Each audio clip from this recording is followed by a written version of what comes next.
Okay, so I have this theory. I'm kind of filled with conspiracy theories today, and I just want to get some of them off my mind. So, you know how there's people that aren't religious, but they hate gay people?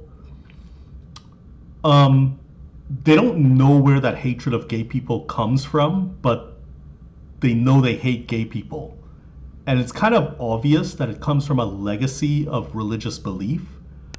It kind of translated down through all the generations into a generation that is secular, right? But they don't know why exactly. They just know it's wrong, but they don't know where it comes from.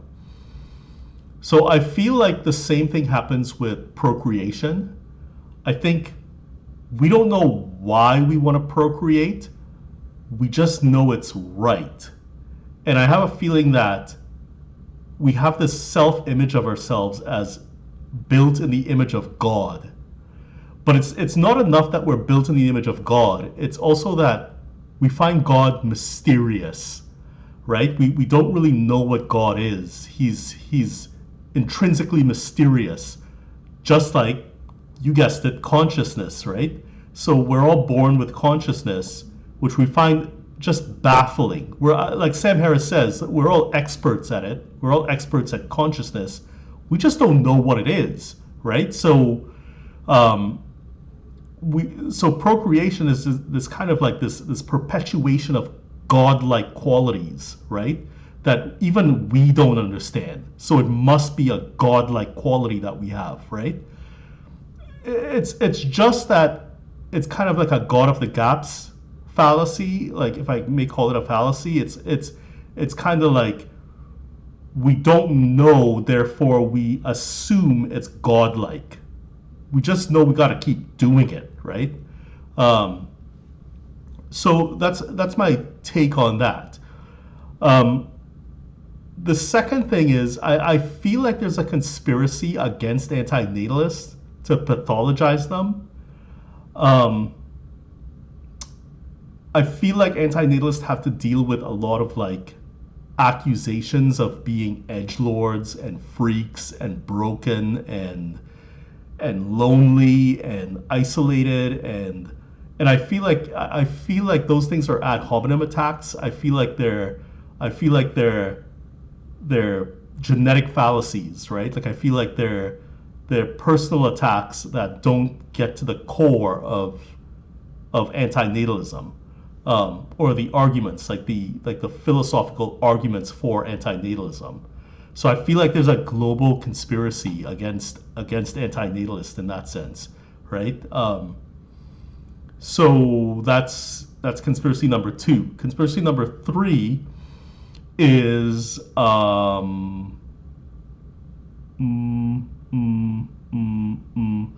don't really have a number three conspiracy, but what I will say is I read this article by an author, journalist, author Bree Lee, and she wrote in the Guardian 8 months ago. She wrote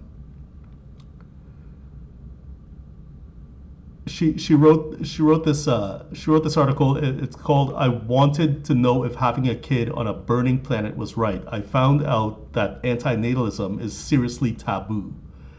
And then the subtitle is, or the tagline, I don't know.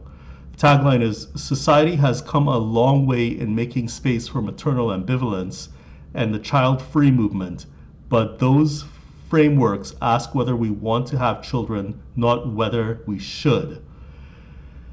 So that's true. The problem is all life is not worth starting. It's just that simple. A lot of times people feel like once they exist, they feel once they exist and antinatalism comes into the mix, they think they have to justify themselves, like justify the reason that they exist, etc., etc. But that's not what antinatalism is about. Antinatalism isn't about like taking away your existing life or taking away your kids from you or anything like that. Antinatalism is about preventing birth, preventing the creation of a being to begin with. Once you exist, you have all your rights. You have, you should have all your rights. You should be able to do whatever you want. You should be able to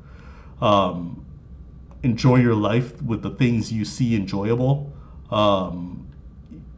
You should be able to do all that stuff. But the reality is you can't, right? You can't do whatever you want. So, yeah, that's pretty much what I wanted to say. I don't know when I'm going to release this video. I think I'm going to release it at midnight, just to make it July 3rd. So it's July 3rd is at midnight would make it 30 years that I've been in Canada. I'm not proud of being in Canada for 30 years. I'm against patriotism. I'm against nationalism. I do believe we should have strong borders, though. I don't think we should let just anybody in here. And I get it. I'm an immigrant on welfare. I mean, the bells should be going off, right? But